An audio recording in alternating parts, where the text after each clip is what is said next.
For 30 years, this kid the other day, said to me, I believe in free markets. I said, I really believe in free markets. For 30 years, people have been asking me, what's the best environmental law that we could pass? And I've always said the same thing, true free market capitalism, because in a true free market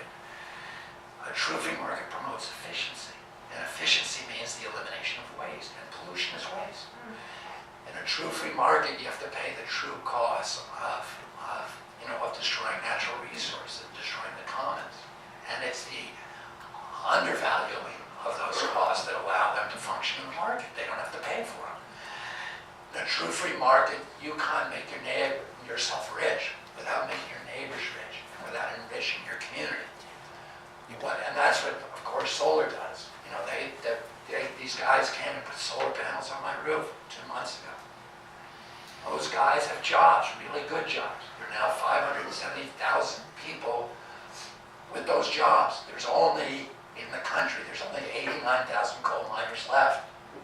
Okay, we're already beating them in the market of jobs. We're producing many more jobs than these traditional carbon fuels. Oh, and they're externally forcing us to pay their cost of production. A true free market, you can't make yourself rich without making your neighbors rich and enriching your community. What polluters do is they make themselves rich by making everybody else poor. They raise standards of living for themselves by lowering quality of life for the rest of us. And they do that by escaping the discipline of the free market. You show me a polluter, I'll show you a subsidy. I'll show you a fat cat using political clout to escape the discipline of the free market and force the public to pay its production costs.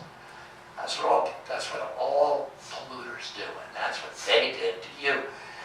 You are their externality. They dump their costs on you, and now they're trying to escape payment. What Patricia and I and the other legal team are going to do is we're free marketeers.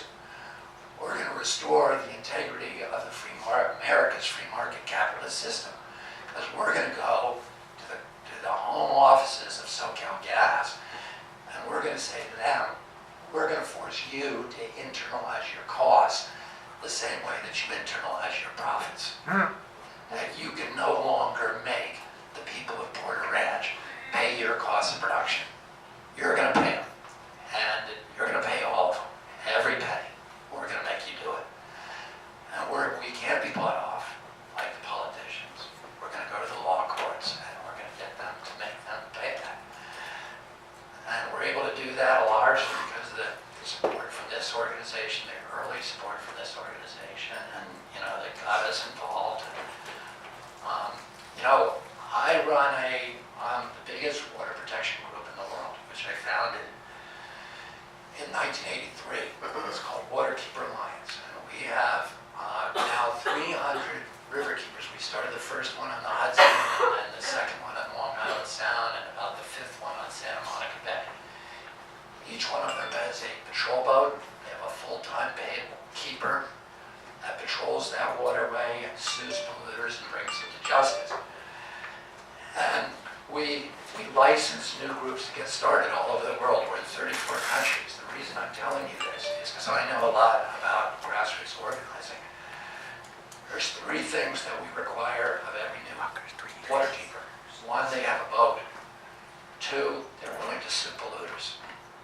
3, that they have a full-time paid water keeper. Because we know no organization can survive or be effective on volunteer labor. You need somebody who's being paid, who's waking up every morning and saying, my job today is to shut down that hill. And if I don't do my job, I'm going to get fired. And that's all I have to think about today until I come home to my children at night. But all day long, I'm going to be thinking of new ways, things that I have to do to shut down that facility. And you need somebody who's being paid to do that. This organization has done an amazing job, but they cannot do this work. What they have to do, they cannot close it. You got it, the ball at the 80-yard line. You're not going to go any further unless you get a paid person whose job it is to do this. And that's why we need to raise raise this money. We want to work with you, we want to get this done, but we need a partner here that, is up to the job.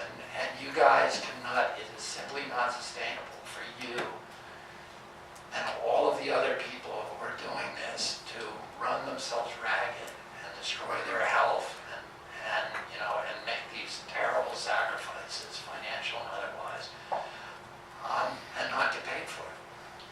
We need somebody, we need to make this battle sustainable. And the only way we can do that is by raising some money so that, we can hire somebody, hopefully hire more than one person to do this job. So I want to thank all of you for, you're the spear tip, like Henry said.